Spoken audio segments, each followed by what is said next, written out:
Ladies and gentlemen, may I present to you a brand new contraption of my creation, an innovation in longification. Scrub, scrub. Let me ask you a question. How does Tiddles want to spend all his time chasing after mailmen? And what do I have to do all day, fellow scrubbers, please? Scrub, scrub. But now, with Willy Wonka's wild and wonderful wishy-washy Wonka Walker, please don't make me say that again, Tiddles gets to run, and I can have fun. Scrub, scrub. Just popping out for a bit. I'll be back before roll call. Until then, Tiddles has agreed to... Scrub, scrub. And that's a clip from Wonka. I'm delighted to say I've been joined by Paul King, the director of the film. Hello. And Simon Farnaby, screenwriter. He also wrote it with Paul. Hello. Everything's the right way around. Completely correct. The last time you were on the show, Simon, was for Phantom of the Open. Correct, I think, yes. back in the day. Yeah. So it's very nice to have you on the programme. Thanks very much indeed for talking to us. I should say before we go any further, we are surrounded by sweets. I have never seen so many bits of candy, cola balls.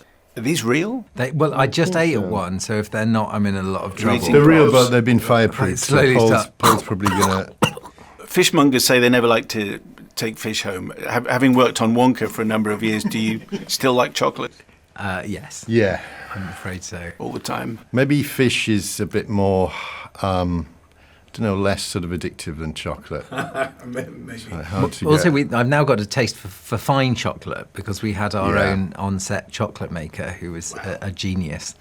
And I sort of assumed they would be, because I come from a world of cut-price productions, that they would be horrible, foul, painted cardboard and the actors would just spit them out afterwards. But we had the most incredible props department who hired this wonderful, world-class chocolate maker, Gabriela Cunha, and she made these exquisite things, and everything that is eaten is edible and completely delicious because she's a perfectionist. And so Monday morning was chocolate tasting day.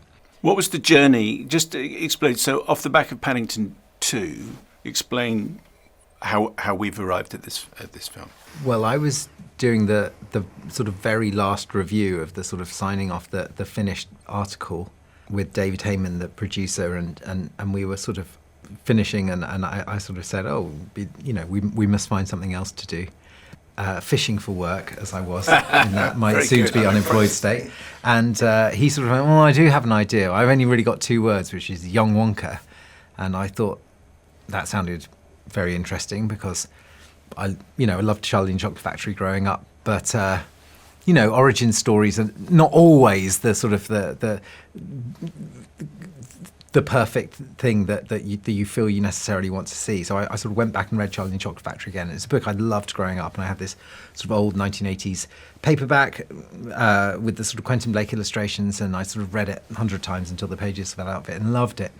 And I kind of remembered the Willy Wonka and the Oompa Loompas and the sort of larger-than-life kind of grotesque characters that populate it. But reading it again as a grown-up, I realised what I'd forgotten was how incredibly emotional it is. And it's sort of got this extraordinary sort of Dickensian spine to the story with this sort of long-suffering little boy. And it's really incredibly moving. And at the end, when he gets not just the chocolate that he craves and needs, but, inherits the whole factory, I was sort of in floods of tears. And I sort of realised that what I'd somehow forgotten was what Roald Dahl was doing with this sort of big comedy and huge heart was exactly what I'd been trying to do in the Paddington films. And I thought, well, this is an amazing opportunity to sort of stand on the shoulders of this giant storyteller and sort of do something that felt like it could chime with the sort of thing we like to write. So Simon, did Paul come to you and say Young Wonka, and that was it? He did, yeah, and he knocked on the door, shouted Young Wonka through the letterbox and ran away. No, it was something like that. We were in a car going to or from somewhere, and... You thought I was trying to cast you, I think, and you said, I went, I'm too old for the role. I accept. I do resemble a young Gene Wilder, thank you. He was 38 when he played that part. Was he?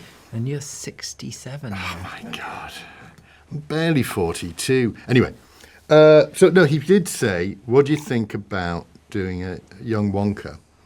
And then Paul sort of pitched, he said, all I've got is a guy turns up in a city with a bag of, he's got holes in his coat and, and a bag of sort of chocolates. And immediately just loved that starting point, and that ended up being the starting point of the movie. But just to go take that character that we all know and love, sort of embodied by Gene Wilder, and then go rewind that to somebody, because that's someone who's been through a lot, and there's a lot of clues in the book to what he's been through and his travels around the world. But rewind and go, what if he's just a bright-eyed guy with a tinker selling his chocolates, and this idea, I said to Paul, he could have a little flag that he pops up and it's quite pathetic. And Paul really laughed, and that ended up being the genesis of the whole thing. Thanks very much for watching this video. I hope you enjoyed watching it as much as we enjoyed making it. While you're here, check out all the other videos because they're cool too, aren't they? Yeah, and if you want to keep up to date with everything Kermode and Mayo's Take, then check out our social channels. I mean, why wouldn't you? I mean, I would. I have done. Excellent.